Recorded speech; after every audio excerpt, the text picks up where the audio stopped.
கர்த்தர் உன்னை நித்தமும் நடத்தி மாவறட்சியில் திரட்சியை தருவார்.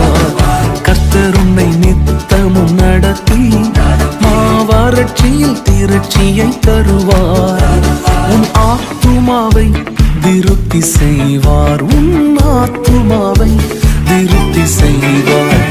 தொடர்ந்து துதி செய் மனமே, உன் மீட்பர் உயிரோடு இருக்கின்றார். தொடர்ந்து துதி செய் மனமே, உன் மீட்பர் உயிரோடு இருக்கின்றார். துதிப்போரை கைவிட மாட்டார்.